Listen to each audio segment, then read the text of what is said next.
Бәріңе сәлем достар, сіздермен мәңгілік футбол арнасы. Біз сіздермен футбол әлемінің соңғы жаңалықтарымен бөлісуге дайынбыз. Бүгінгі видеоның басты жаңалықтары. Тухел бұрынғы ойыншыларын Челсиге тартуда. Роналду Барселонаға қарағанда Челсиге жақын.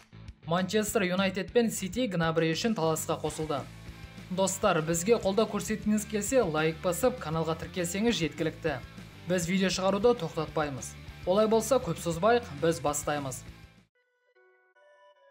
Майнц қорғаушысы Муса Ниакате Ноттингем Форестке ауысты. Бұл туралы ағылшынды клубтың баспасөз қызметі хабарлады. Бейресми деректер бойынша Майнц өз ойыншысын сатудан 15 миллион еуро табыс тапқан. Еске салайық, орманшылар келесі маусымда Премьер-лигада ойнайды. Ювентустың бұрынғы шабуылшысы Пауло Дибала жаңа клуб іздеуді жалғастыруда. Аргентиналық Англияға ауысуы мүмкін. Манчестер Юнайтед пен Арсенал Дибаланы өз қатарларына қосуға дайын. Еске салайық, бұған дейін Дибала Ювентуспен келісімшартын ұзартпай, еркін агент статусын алған болатын. Лондондық Тоттенхэм Миллсброның қорғаушысы Джет Спенсті сатып алды. Трансфер аптаның соңына дейін аяқталады. Чемпионшиптік клуб Спенс үшін 15 миллион фунт стерлинг және бонус ретінде тағы 5 миллион фунт стерлинг алады. Бұған дейін Тоттенхэм өз қатарларына Фрейзер Форест, Иви Бисума, Иван Перичич және Ришарлисонды қосқан болатын. ПСЖ жартылай қорғаушысы Джорджино Виналдум Реалға ауысуы мүмкін. Бланкос голландиялыққа көз тігіп отыр. Бұл туралы британдық Daily Mail хабарлады. Джорджино өткен маусымда ПСЖ сапында өткізді.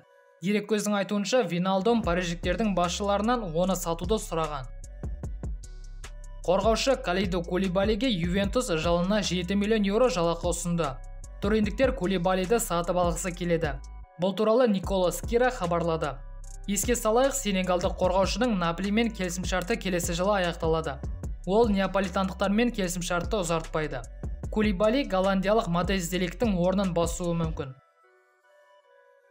Мюнхендік Бавария қорғаушы Матейс де Лигтке жылына 12 миллион еуро төлеуге дайын. Бұл туралы беделді инсайдер Николас Кира хабарлады.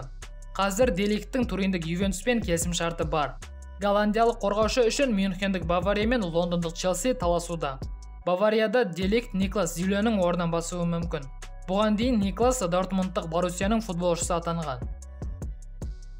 Челси Манчестер Ситидің вингері Рахим Стерлингті сатып алуға жақын. Футбол Ньюс басылымының хабарлауынша, Стерлинг Челсиде аптасына 300 мың фунт стерлинг алады. Екі тарап келісімге келіп қойды. Манчестер Сити Рахим Стерлингті сатудан 45 миллион фунт стерлинг табыс табады. Ендігі кезекте басты жаңалықтар. ПСЖ Челсиге Преснел Кимпемпе бойынша өз талаптарын жеткізді. Еске сала кетейік, Челси қазір париждіктердің қорғаушысы Кимпемпені сатып алғысы келіп отыр. Тухел французбен жақсы таныс және ойыншыға жеке өзі қызығушылық танытып отыр. ПСЖ лондондықтарға ойыншыны сатуға дайын екендігін түсіндірді. ПСЖдан Почеттино мен Леонардо кетіп, олардың орнын Кристоф Гальте мен Луиш Кампуш басқаннан кейін командада үлкен өзгерістер болып жатыр. Жаңа спорт директор Луиш Кампуш команданы қайта құрғысы келеді. Кампуштың кейбір сұхбаттарынан оған Неймар, Ашраф Хакими және Мауро Икарди керек емес екендігін түсінуге болады. Енді бұл тізімге Преснел Кимпемпе де қосылды. Тухел ПСЖны басқарғанда 26 жастағы ойыншыны баптаған. Және қазір Челсиден Антони Рюдигер мен Андрес Кристенсен кеткеннен кейін жаңа жартылай қорғаушы іздеуде. Өткен айда ойыншы өз сұхбатында ПСЖ басшылығымен өзінің болашағы жайлы сөйлесемін деген болатын. Осыдан кейін Le Cube басылымы Кимпемпе Парижден кетеді деген мақала жариялады. Кимпемпенің сатылымға қойылуы ПСЖның Интердің жылдызы Милан Шкриниарды сатып алғысы келгендігімен байланысты болуы мүмкін. Лондондан қазір Рюдигер кеткеннен кейін Тухел сол қапталда ойнайтын қорғаушы алғысы келеді. Бірақ командадан Кристенсен де кетті. Енді Сесар Аспиликуэта кеткісі келіп отыр. Сондықтан Челсиге Кимпемпеден бөлек тағы екі қорғаушы табу керек. Дәл қазір Челсиге ауысуы мүмкін деген ойыншылар Манчестер Сити қорғаушысы Натан Аке және Вильяреал қорғаушысы Пау Торрес. Тиаго Силва болса келесі жылы 38 жасқа толады. Сондықтан бразилиялықтың орнына Тухел қазір Матейс де Лигтті қарастырып отыр. Арсенал Бавария жартылай қорғаушысы Серж Гнабриді өз бақылауында ұстауда. Бейресми мәліметтерге сүйенсек, немісті Манчестер Сити мен Манчестер Юнайтедте сатып алғысы келіп отыр. 12 айдан кейін Гнабридің Бавариямен келісімшарты бітеді. Екі тарапта бұл келісімшартты ұзартуды ойлап отырған жоқ. Бірақ Гнабри Бавариядан қазір кеткісі келмейтін көрінеді. Ол келесі жылы еркін агент статусымен кетуі мүмкін. CBC Sport басылымының хабарлауынша, Арсенал Гнабри бойынша ешқандай ұсыныс жасаған жоқ. Олар тек ойыншыны бақылап отыр. Егер Арсенал немісті қазір сатып алғысы келсе, 60 миллион еуро төлеуі керек.